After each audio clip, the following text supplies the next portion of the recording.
you cannot tell the wealth of somebody by these clothes. Watches, sunglasses, and shoes tell your wealth. This is the Emirati style kandora, and it's got this, which we call a tarbouche. Perfume. Instead of doing this, then you'll just do...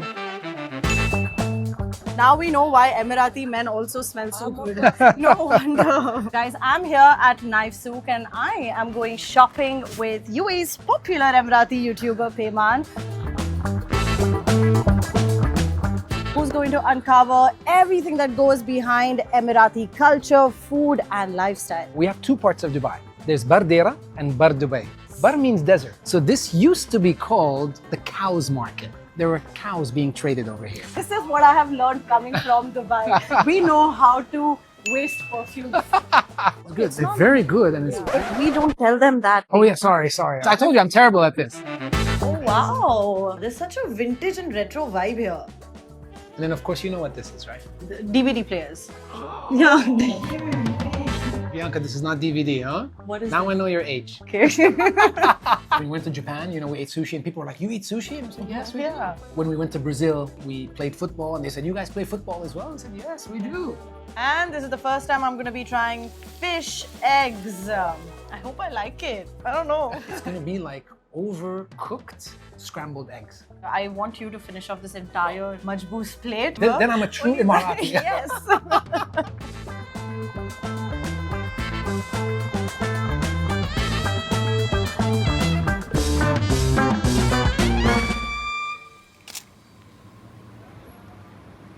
We are in the Deira area, of course. So you know, we have two parts of Dubai. There's Deira and Dubai. Bar means desert. We're in Deira and we're at the Naif Souk. And this place just brings back so many memories. This is my hood.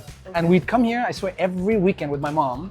And she'd come and she'd shop. Great to get abayas. They've got also off-the-shelf kandoras, perfumes, all sorts of stuff. So this used to be called the cows market. Okay? The assumption is that pre this market being here, there were cows being traded over here. And they still call it that, right? Even though the name has changed officially to Naif Souk. But I gotta tell you, Bianca, it did not look like this before. They were one floor, little shacks, like 2x2s, and everybody just selling textiles and things like that. It was amazing. Peyman, you have spent so much time, you've born and brought up in Dubai. I'm sure you've definitely seen a cultural shift. What was life like over here when you were growing up? Wow, I mean, it was a completely different world. First of all, the population has doubled in Dubai every decade. You know that since the 60s. So if you go back to the 70s and 80s, the population was super small. Everybody knew everybody. I lived just about a 10-minute walk down this way. My father's office, 5-minute walk this way. Okay. All my cousins lived over here behind these buildings. All these cars, they would roll down their windows and say hello to us. They'd know us and we'd know them. That's how Dubai was. I came back from college in 1998. I'd say 90% of what you see in Dubai today did not exist in 1998. 90%. So much has changed. Peyman, you have been a popular food YouTuber. Everything is about food. I definitely want to learn and understand more about Emirati culture. I want to understand, is fashion, does it play a big role for women as much as it is for men? I'll tell you what, why don't we go inside? I think there's a couple of shops over here where I can show you some things and I'll explain. Let's go. Let's do it. Yes.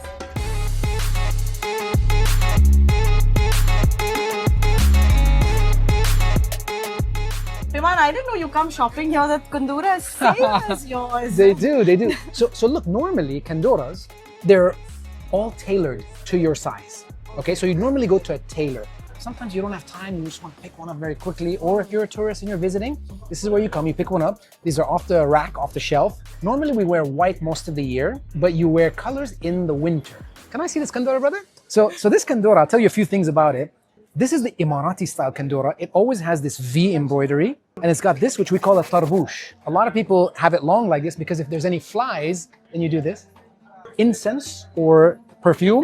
So if there's anything not smelling well, instead of doing this, then you'll just do. So it's kind of like a nice way to do that, right? I know this. Yeah, so there's a few uses for it, which is great. Now we know why Emirati men also smell so good. No wonder. The reason I wear mine like this is how the founder of the UAE wore his kandora in the 1970s. So I recreated it exactly like this. We also wear stuff on our head. So what I'm wearing today, I've taken the ghatra, fold it into a triangle, usually, and you put it on your head, and then you put the two double zeros, agal, on top of it to hold it down.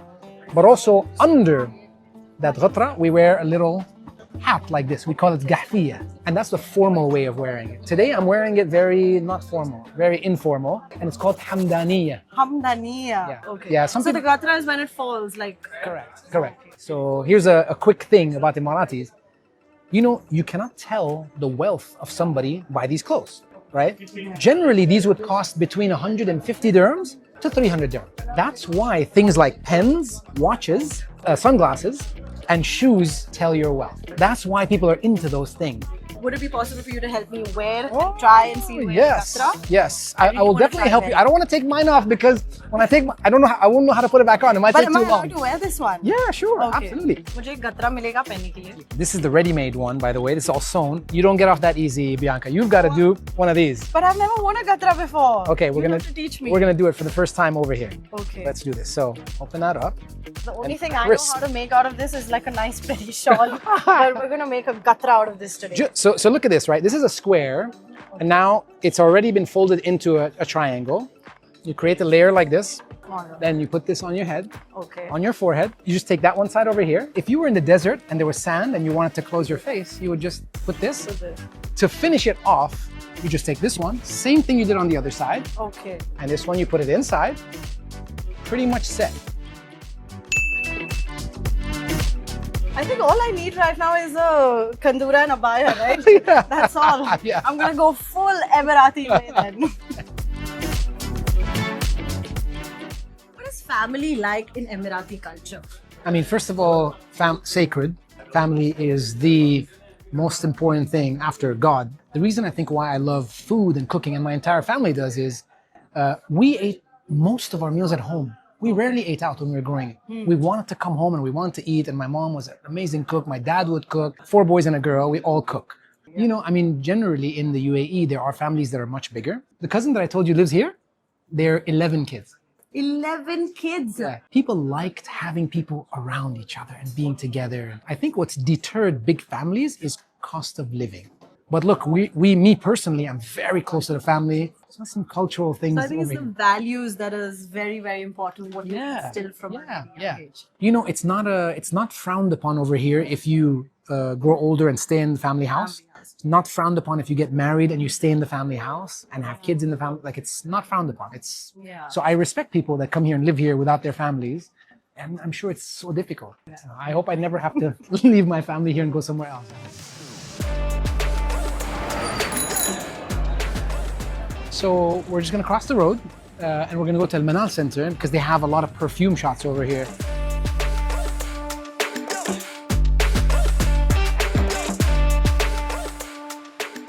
So Peyman, how often do you come shopping? I do a lot of shopping. I've got this terrible habit, by the way. I tend to buy stuff and I keep it for the right occasion to wear it. I actually have shoes that I've bought 4 years ago I haven't worn yet. Okay. I have clothes that I bought like 6 years ago I haven't worn yet. I wait for the right occasion. I love what's happening in the perfume scene over here now. The love of oud for us is huge, right? You know, sandalwood. We call this medkhan. Yeah. And what we do is we put a coal, of course, and we put the sandalwood up on top. And then it goes around in the entire house. So you got to do the entire house. And you know, sometimes we have some of these really amazing sandalwoods. I mean, a super small thing like that might cost you like $500, $600, $700. But you know, it's so intense. You put a little bit and you know, you put it over here, you put it over here. Because you know, when we see somebody, so the thing about putting it here and here is we shake and then we either kiss. Okay. So then you smell here, or you touch noses, you know, the men, right? I think, you know, like people end up spending, like spraying 3-4 perfumes everywhere. All over, yeah. This is what I have learned coming from Dubai. We know how to waste perfume. It's a skill to know how to waste perfume. But yeah. Should we do some wasting of the perfume? Yeah. And how much is this bottle? It's 70, 80, 60 like this one. So they're not, it's good. They're very good and it's very... But we don't tell them that. Oh yeah, sorry. I told you I'm terrible at this. I have to take you shopping with me everywhere now, Bianca. So Peyman, we have explored Naif Souk. What else is left? The stomach. Stomach? Ooh, Okay. it's time for that, I think. What do you think? Let's go. I'm actually very, very hungry. All right, let's go. We're going to go to get some Emirati food. So we're going to go to a place called El Imperator, which means the emperor.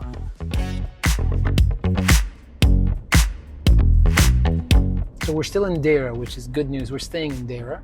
We were actually supposed to go to 2 restaurants. We're actually going to be ending up going to only one because one of them It's is... about an hour drive. Okay. Not because of the distance, because of traffic, unfortunately, today. And the time. This is the first time I'm exploring this side of Deira. The only side of Deira that I have explored is the Gold Souk, the Abra rides. Super popular area as well. But this area, so we're in an area called Hamriya right now. Anybody that is old money, Yeah. a lot of them used to live in this area. So that's why you'll find huge houses over here. A lot of them have moved out now from here. They've kept this house, but they've moved into some of the newer areas of Dubai. And we're here. Al Imbratur. It's a house. Oh, it's a It's a house. part of a house turned into the restaurant.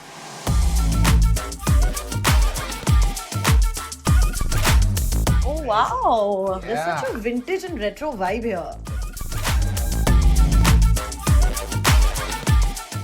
So you know what we're gonna do here? We're gonna play some trivia to see if you know your stuff. You've seen this before, right? This is a cassette. There you go. That's it. What about this over here? This is some sort of This is called a pager. Before there were phones, somebody had to send you a message and then you have to call them. oh, I Called a thought pager. like it's gonna be some blade that's gonna come out of this. But the place is amazing. They've made like a little bakkala, a little shop over there, and it says Dukkan at-Tayyibin. Dukkan is a nice word to know over here. For Okay. shop, exactly. Okay. And at-Tayyibin means the good people. By the way, this, I just want to show you this as well. In most Emirati houses, for some reason, this was your wall kind of, or separator and things like that. I don't know why. And then of course you know what this is, right? Yeah, I mean DVD players. Yeah. Bianca, this is not DVD, huh? What is Now I know your age. Okay. So this is VHS. Okay. Now everybody knows how old I am. Okay, That's yes. the problem. All the oldest cinemas, most of these played predominantly Hindi movies before. All of them are gone, by the way. None of them exist anymore. I don't think you've seen this before, so have a look. The old money of the UAE, and what's interesting is the 1 dirham was not a coin before, it was in paper. And you know, at one point in time, we used Indian rupees in the UAE as well. You know this as well, right? Yes. Yeah. So there was a time where we were using that, but super nice, old stuff. This is old Dubai. This is like memory lane. This is what Dubai looked like in the 80s and 90s. Even this like dull colors on the pictures and everything. This is like the fish market. fish market, beautiful fish market. Moved now. Yeah. It's actually great because while you wait for the food, you walk around Yeah. and you get a history lesson. So they do all sorts of different Emirati style seafood. So all the people that live by the sea, everything that they ate, they have on the menu over here. No names over here. So aish abiyad. Aish is rice. Abiyad Okay. is white. So it's white rice Okay. in a big tray. And it tells you the type of protein on top, the type of seafood. So this is for everybody who doesn't understand Arabic. This is like ordering from a kid's Easiest menu. thing. Yeah. It's like I want this, or I want this. Absolutely. This is very important. The national dish of the UAE, machbous. And it's basically you cook the protein, the fish, with spices, then you take out the protein, and that sauce that's remaining in the pan, you throw your rice in there, your washed rice, Okay. water, and you let it boil in there. That's why it gets that color. It's really- Okay. it's very special as I well. think my mouth is watering. Yeah? Let's place the order. All right, let's do this. Yeah.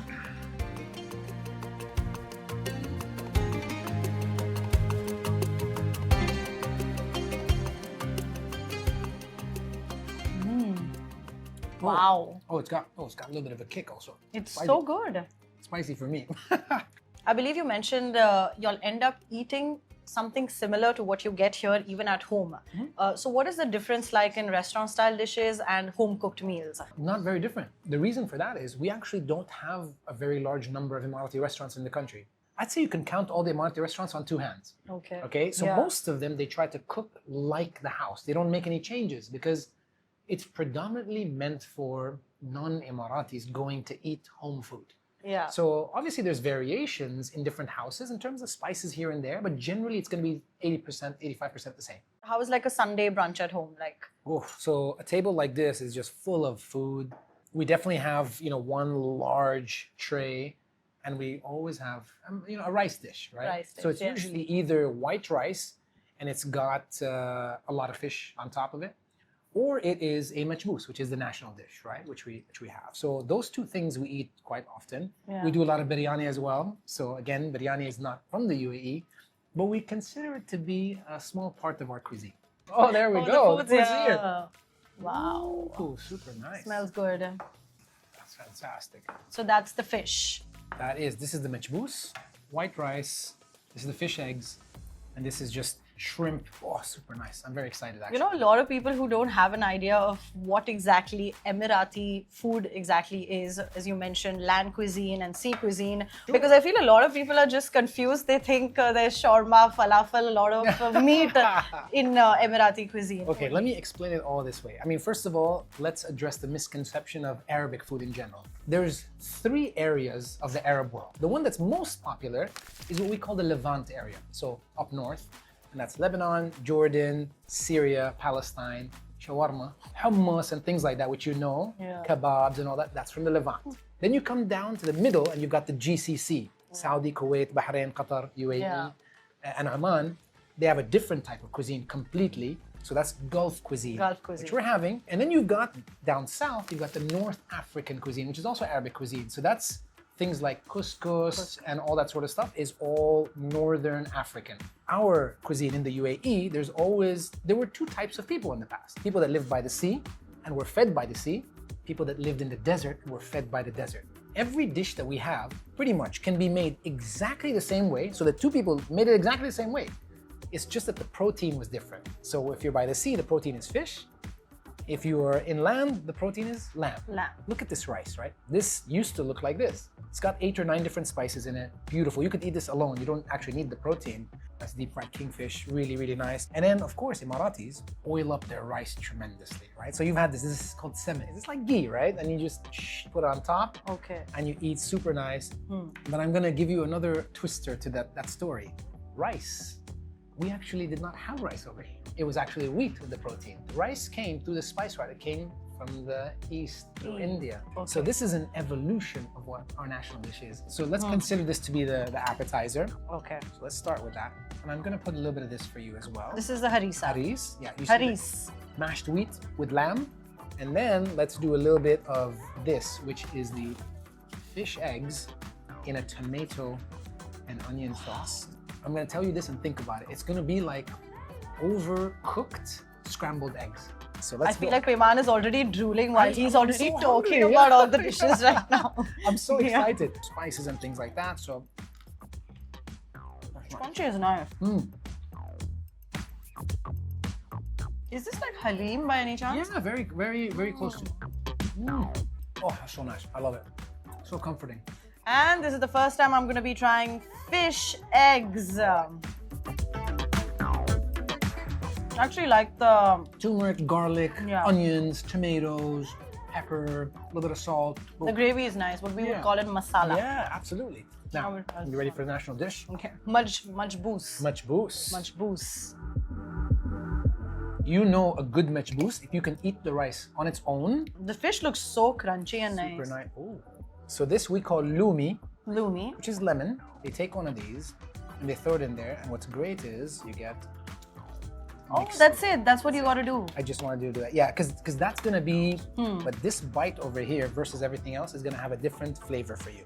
But why are we eating with the spoons? I think we should ditch that and go the traditional Emirati way. I love that and idea. Eat with the hands. I love that idea. Let's do this. All right. And fish. I mean, you got to eat fish with the hands. So I know a lot of people here also eat with their hands differently. Maybe you've seen that before. Like some people like to take large one. Everything in their hands. Yeah, yes. Huge. And make it a whole ball, and then they eat it. So, like our family has a different way, which is we just use the tips of our fingers. Fingers, yeah. So we keep everything else. So okay. Here we go. 3, 2, 1.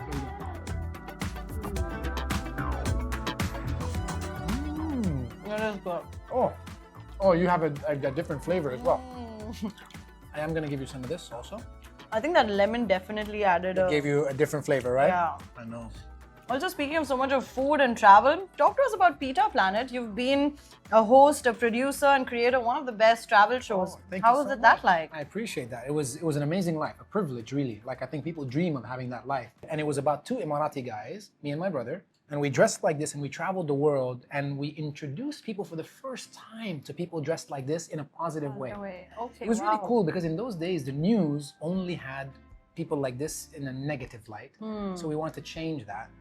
The main idea for that show was also to kind of help people understand and learn about, Emirati culture. What were certain stereotypes, or I would say like people misunderstand Emirati men? I mean, that's a great question. And one of the things that we were trying to do is to show the world that we like the same food, When we went to Japan, you know, we ate sushi and people were like, "You eat sushi?" And I said, "Yes, we do." Yeah. You know, when we went to Brazil, you know, we played football and they said, "You guys play football as well?" We said, "Yes, we do." Okay. You know, when we went to Chile, we played, we were with a band and we're playing music and my brother's playing guitar and we're singing and they're like, "You like the same music?" So, and that was the core message for us, is that we're more alike than we are different. We would roll the cameras, dressed like this, the guest wouldn't see us, and live on camera, they'd see us for the first time. And I can tell you, everybody was just like in shock when they first see us. And they wouldn't talk, you know, they'd be like scared and everything like that. But once we get to talking, everybody's talking so much. But yeah, if you have any other misconceptions you want to ask on camera, let's get it now. Let's get it out of the way right now. Okay, I might be killed for this, but I thought all Emiratis are super loaded. Everyone's super rich. Yeah, like everybody has gold and like everybody lives in mansions and everybody is very well to do. The best answer that I can give you on that is look at the house that we're in. This is a house owned by an Emirati. Yeah. Take out all the stuff on the walls. Yeah. But does this look like a mansion or a palace? No, it doesn't. Yeah. There's all levels of wealth over here, unlike what people think. Yeah. I don't have a bottle of oil in my pocket. What a lot of people ask. Well, I feel before we end the discussion, I want you to finish off this entire majboos plate. Only then are we allowing you to leave. Then I'm a true Emirati. Yes. Thank you so much for spending the day with us, teaching us about Emirati fashion, culture, taking us through your olden times in Deira, in making us enjoy such delicious seafood. Well, thank you. My so pleasure. much. Thanks for having me. I really appreciate it. How do they say in Arabic, I had a really great day today? Wow, now you put me on the spot. Oh no. I had a really great day today, Peyman. Thank you so much. Yeah. Oh, so how do I say that in Arabic now? Arabic, yeah. Well, you can say استمتعت اليوم. It's a bit of a different one. خلاص. استمتع. I am not even trying. We got the point.